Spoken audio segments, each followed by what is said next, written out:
Hi guys, good morning. आज हम science में बायोलॉजी सबसे पहले पढ़ेंगे जो कंपटीशन एग्ज़ाम के अंदर आती है।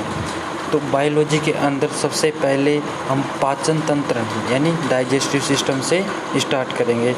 तो हम आज से रोज़ाना का कंपटीशन क्लास जो साइंस आती है सिलेबस के अंदर, उसके हिसाब से हम डेली आपको लाइव क्लास या रिकॉर्डेड क्लास दी जाएंगी। तो सबसे पहले हम पढ़ेंगे पाचन तंत्र। तो YouTube channel RK science academy, आप इसे share and subscribe and like कीजिए अपने दोस्तों को। और हम आज पढ़ेंगे पाचन तंत्र। पाचन तंत्र देखो, सबसे पहले पाचन तंत्र मतलब डाइजेस्टिव सिस्टम। डाइजेस्टिव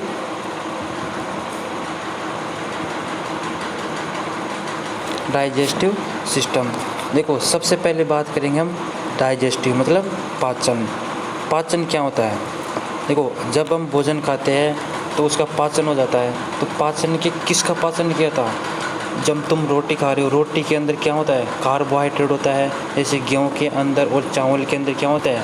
कार्बोहाइड्रेट होता है। तो उसका क्या हो रहा है? पाचन हो रहा है। तो कार्बोहाइड्रेट क्या होता है? एक क्या होता है? जटिल अणु। कार्बोहाइड्रेट क्या होता है? जटिल अणु।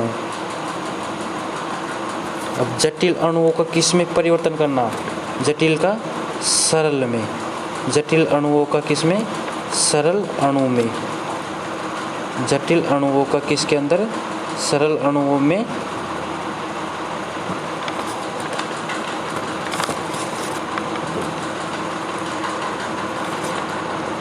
जटिल अणुओं का किसके अंदर? सरल अणु में। वो क्या होता है? पाचन।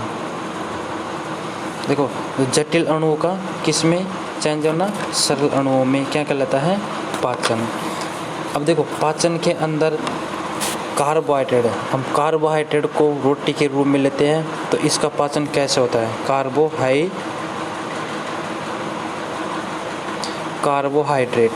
कार्बोहाइड्रेट किसके अंदर होता है? जैसे गेहूं के अंदर हो गया और चावल में। इसका पाचन होगा किसके अंदर? सबसे पहले किसके अंदर होगा इसका? माल्टोज में।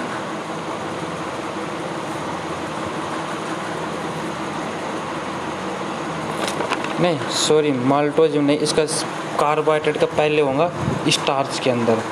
पहले किसके अंदर होगा इसका पाचन? स्टार्च में होगा।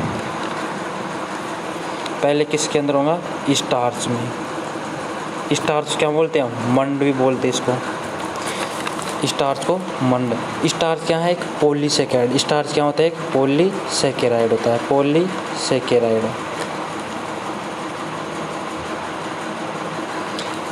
क्या होता है? पॉलीसेकेराइड। अब देखो, पॉलीसेकेराइड कौन है? स्टार्च या मंड। अब स्टार्च या मंड ये किस प्रकार का कार्बोहाइड्रेट होता है?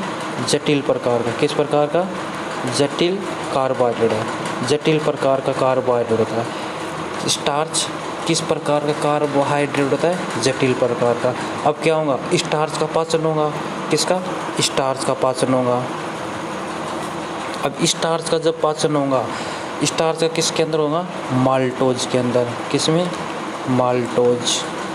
स्टार्च का पाचन किसके अंदर हो जाएगा? माल्टोज। अब माल्टोज क्या होता है? डाइसेकेराइड है। माल्टोज कैसे होता है? डाइसेकेराइड।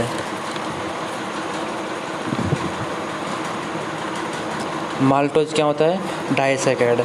अब क्या होगा? माल्टोज का वापस इसका पाचन होगा। अब इसका पाचन होगा किसका? माल्टोज का। तो इसके अंदर 2 मोनोसेकेराइड इकाइयाँ बनती है जिनका नाम होता है ग्लूकोज। क्या होता है? ग्लूकोज। अब दोनों की दोनों क्या है? दोनों सेम है। ग्लूकोज ग्लूकोज का सूत्र होता है C6H12O6। ये होता है ग्लूकोज का सूत्र। अब दोनों ग्लूकोज क्या है? मोनोसेकेराइड। दोनों के दोनों क्या है? मोनोसेकेराइड।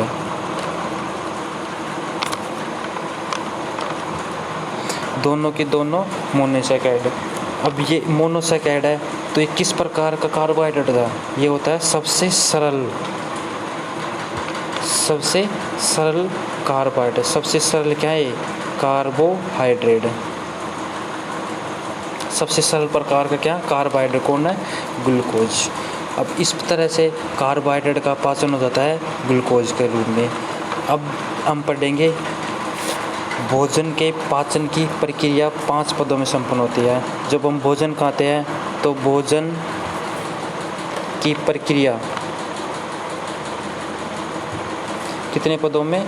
5 पदों में संपन्न होती है। 5 पदों में संपन्न होती है। देखो, जब हम भोजन खाते हैं तो मुख में दांतों द्वारा चबाया जाता है, फिर उसको लार क्या कहते हैं उसके अंदर मिला दी जाती है, और फिर उसका क्या होगा?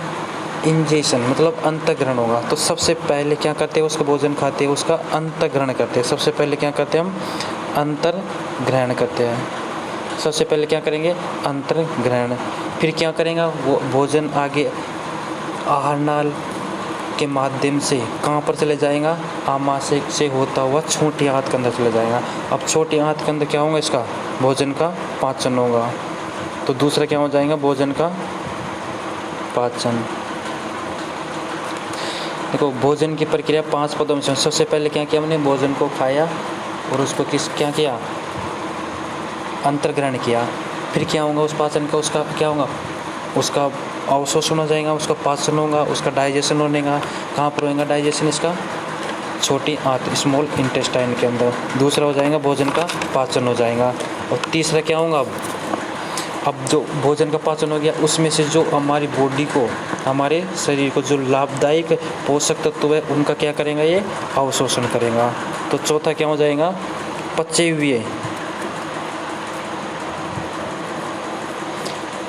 हुए भोजन का अवशोषण।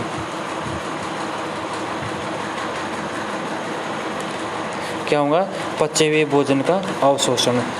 अब अवशोषण कर लिया, अब जो लाभदायक तत्व हमारे शरीर के टिश्यू, हमारे शरीर की कोशिकाएं उनका क्या करेंगी? यूज करेंगी। तो वो उसको बोलते हैं हम स्वांगीकरण। उसको क्या बोलते हैं? स्वांगीकरण। तो अब क्या हो जाएंगे? इसका जो अवशोषण क्रिया ना पचे उस भोजन में से जो लाभदायक तत्व उनका क्या कहूँगा? स्वांगीकरण।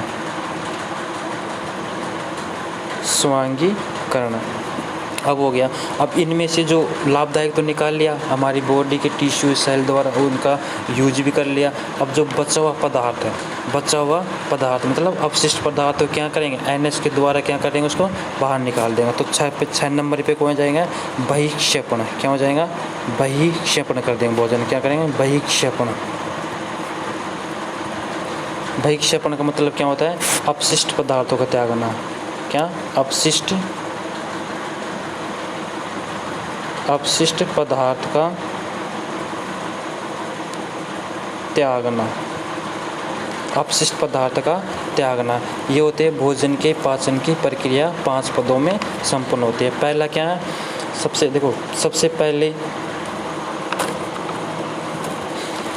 पहले हम पाचन को पढ़ा। पाचन क्या होता है? जो जटिल अणु को सरल अणु में तोड़ना। क्या कहलाएगा? पाचन। फिर आता है कार्बोहाइड्रेट का पाचन किया गेहूँ चावल के अंदर, किसके अंदर? स्टार्च के अंदर। स्टार्च क्या? पॉलीसैकेराइड, जो क्या होता है? एक जटिल प्रकार का कार्बोहाइड्रेट होता है। फिर किया हमने स्टार्च का पाचन माल्टोज के अंदर किया। माल्टोज से क्या किया हमने? मोनोसैकेराइड के रूप में 2 ग्लूकोज के अणु प्राप्त हो गए, जो सबसे सरल प्रकार का कार्बोहाइड्रेट होता है। और हमने फिर पढ़ा था जो पाचन की प्रक्रिया होती है उसमें जो भोजन का अवशोषण करते हैं 5 पदों के अंदर होता है। पहला होता है अंतर्ग्रहण, दूसरा होता है भोजन का पाचन, तीसरा होता है पचे हुए भोजन का अवशोषण, और चौथा होता है स्वांगीकरण, और 5वां होता है बहिक्षेपण, अपशिष्ट पदार्थों का त्यागना। अब आगे पाचन तंत्र। अब पाचन तंत्र होता है कितने भागों का? 2 भागों में बटा होता है।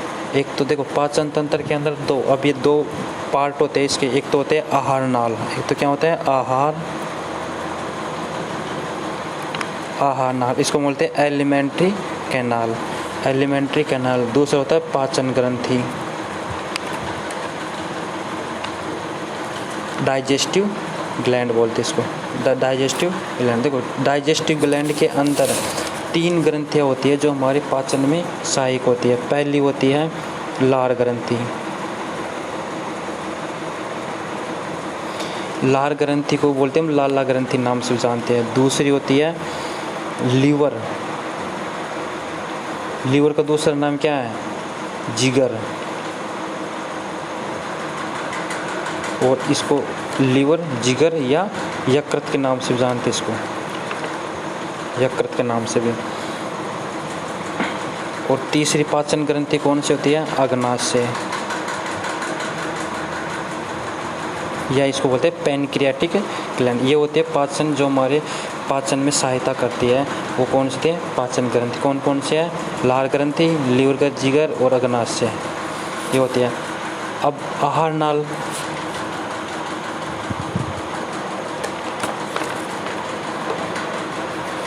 देखो आहार नाल को बोलते हैं हम एलिमेंट्री कैनाल। अब एलिमेंट्री कैनाल है तो इसके एलिमेंट्री कैनाल कहाँ से स्टार्ट होती है? स्टार्ट होती है मुख से, तो स्टार्ट होती है और ख़त्म कहाँ पर होती है? एनस पर। एनस या इसको क्या बोलते हैं? गुदा। स्टार्ट कहाँ से होती है? माउथ से स्टार्ट होती है और एनस पर एंड होता है इसका। अब इसके अंदर कौन कौन से भाग है इसके? देखो सबसे पहला आहार नाल का भाग होता है कौन सा? मुख। मुख में तो हम भोजन को खाते हैं, मुख में तो भोजन को खाते हैं, उसके अंदर उसके लार का मिक्सचर होता है तो वो होते हैं मुख। फिर कौन सा होता है एलिमेंट्री कैनाल का? मुख गुहा, बक्कल कैविटी। मुख गुहा या इसको बोलते हैं बक्कल कैविटी। अब बक्कल कैविटी के अंदर 2 चीज़ पाई जाती है। एक तो होती है हमारी जीभ, होती है टंग, जीभ और दांत। जीभ और दांत दोनों कहाँ पर पाए जाते हैं? मुख गुहा या बक्कल कैविटी के अंदर। फिर तीसरा भाग होता है ग्रसनी का, ग्रसनी। तीसरा भाग कौन सा जाएगा? ग्रसनी। चौथा भाग होता है ग्रेशिका, ग्रेशिका। पांचवा कौन सा जाएगा? आमाशय। देखो ये हम जब भोजन को खाते हैं ना, तो ये हमारे भोजन से मुख से स्टार्ट हो रहा है, लास्ट एनस में जा रहा है, तो उसके अंदर जो क्रम वाइज से इन अंगों के नाम दे रखे हैं। तो ग्रसनी के नीचे कौन होता है? ग्रसिका। ग्रसिका के नीचे होता है आमाशय। अब आमाशय कितने भाग होते हैं? 4। आमाशय के 4 भाग होते हैं। पहला होता है कार्डिक। पहला कौन सा? कार्डिक। दूसरा होता है फंडस। तीसरा कौन सा हो जाएगा? पाइलोरिक। और चौथा कौन सा जाएगा इसका? बॉडी। देखो ये आहार नाल के नाम बता रहा हूँ, फिर इनको एक एक से हम डिटेल से इनकी स्टडी करेंगे। और अब छठे नंबर पे कौन आ जाएगा? छठे नंबर पे आती है कौन? आमाशय के नीचे क्या होता है? छोटी आंत। छोटी आंत, इसको बोलते हैं हम स्मॉल इंटेस्टाइन। Small intestine. अब स्मॉल इंटेस्टाइन है, इसके भी कितने? 3 भाग होता है। एक तो होती है इसको ग्रहणी। क्या बोलते हैं इसको? ग्रहणी। ग्रहणी को इंग्लिश में बोलते हैं ड्यूडेनम।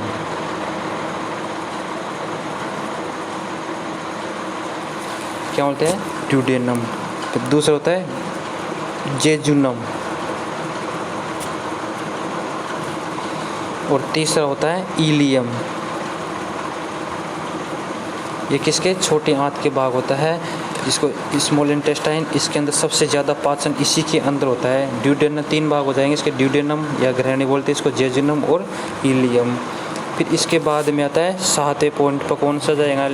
आहार नाल का भाग होता है बड़ी आंत। बड़ी आंत, इसको बोलते हैं लार्ज इंटेस्टाइन। क्या बोलते हैं इसको? Large intestine. इसके भी कितने? 3 भाग होते हैं। एक तो होते हैं सिकम। सिकम। अगला होता है कोलेन। और तीसरा भाग होता है रेक्टम। रेक्टम। अब लास्ट भाग होता है 8वां भाग होता है कौन सा? होता है एनस, जिससे अपशिष्ट पदार्थों को बाहर निकाला जाता है। एनस या इसको बोलते हैं गुदा। ये होते हैं आहार नाल के 8 भाग होते हैं। अब 8 के 8 भाग, इनको हम एक एक को डिटेल से स्टडी करेंगे, और जो इसमें पाचन ग्रंथि है उनको भी हम एक एक को स्टडी करेंगे। अब इनको देखो, मैं एक शॉर्ट नोट्स के अंदर बता रहा हूँ उनको।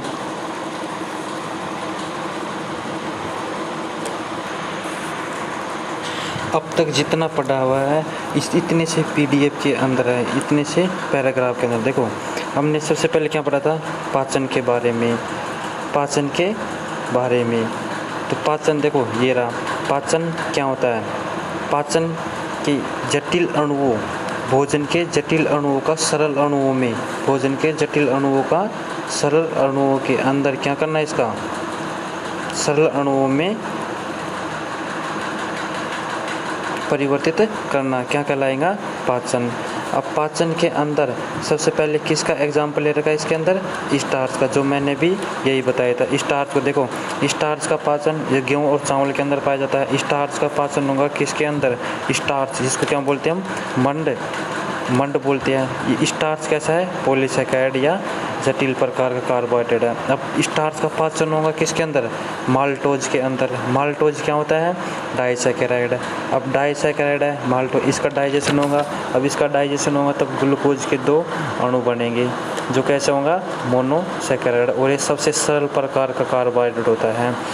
अब फिर मैंने बताया था भोजन के पाचन की प्रक्रिया में कितने 5 पदों में संपन्न होती है। पहला क्या करते हैं हम, भोजन को जब दांतों के द्वारा चबा लेते हैं तो उसका क्या करते हैं हम, अंतःग्रहण करते हैं। तो पहले क्या हो गया इसका अंतःग्रहण। अब क्या हुआ इसका अंतःग्रहण के लिए, तब इसका पाचन हो जाएगा भोजन का। अब इस दूसरे में क्या हो जाएगा, स्मॉल इंटेस्टाइन के अंदर इसका पाचन हो जाएगा, इसका पाचन हो जाएगा। अब तीसरे नंबर पर होता है, अब क्या करें, जो पाचन होगा उसमें जो लाभदायक पोषक तत्व होते हैं हमारे शरीर के द्वारा शोषण कर लिया जाएगा, और उनका क्या करेंगे, तो बच्चे भी भोजन का क्या करेंगे, अवशोषण करेंगे। अब जो अवशोषण किया उससे हमारे शरीर की जो कोशिकाएं और ऊतक द्वारा उनको पोषक तत्व क्या करेंगे, उनका अवशोषण करेंगे, उसे बोलते हैं स्वांगीकरण। फिर 5वें नंबर पता है, जो अपशिष्ट बच गए ना, अब उनको क्या करेंगे, बहिक्षेपण, मतलब अपशिष्ट पदार्थों का त्यागना। अब देखो पाचन तंत्र कितने 2 भाग बांटे गए, आहार नाल और पाचन ग्रंथियाँ। देखो पाचन ग्रंथियाँ कितनी होती है, 3 होते हैं। पहले होती है लार ग्रंथि या लाला ग्रंथि बोलते हैं, दूसरी होती है लीवर, यकृत या जिगर बोलते हैं, तीसरी होती है अग्नाशय या पैनक्रियाटिक ग्लैंड। ये पाचन ग्रंथियाँ होती हैं, इनको एक एक से डिटेल से हम स्टडी करेंगे। अब आहार नाल के कितने भाग बताए थे, 8 भाग बताए थे। देखो इसके अंदर पहला आहार नाल कहाँ से स्टार्ट होती है और कहाँ से अंत होती है, स्टार्ट होती है मुख से और अंत होता है इसका एनस में। तो पहला भाग होता है इसका मुख, दूसरा होता है मुख गुहा जिसे बोलते हैं बक्कल कैविटी। इस मुख गुहा के बक्कल कैविटी, अब पूछेंगे तुमसे कि हमारे दांत या जीभ आहार नाल के कौन से भाग में पाया जाता है, तो किसके अंदर, बक्कल कैविटी के अंदर। फिर आती है ग्रसनी, ईसोफेगस, फिर आती है ग्रसिका, ओसोफेगस, फिर होती है आमाशय। आमाशय कितने 4 भाग बताए थे, इसके अंदर कितना 3 दे रखे थे। एक बॉडी वर्ड लिख लेने यहाँ पर, क्या बॉडी, क्या हो जाएगा, बॉडी हो जाएगा। तो कार्डिक हो जाएगा पहला, फंडस हो जाएगा, पाइलोरिक, और चौथा कौन सा हो जाएगा इसका, बॉडी भाग हो जाएगा। फिर क्या हो जाएगा, आमाशय के बाद कौन से जाएंगे, छोटी आंत हो जाएंगे, कौन सी, छोटी आंत हो जाएगा। आमाशय के बाद कौन सा जाएगा, छोटी आंत हो जाएगा। अब छोटी आंत के कितने भाग बताए थे, 3 भाग हो जाएंगे। कौन कौन से, एक हो जाएंगे ग्रहणी जिसको बोलते हैं ड्यूडेनम, दूसरा हो जाएगा जेजुनम, और तीसरा कौन सा जाएगा, इलियम। फिर इसके बाद में आती है बड़ी आंत।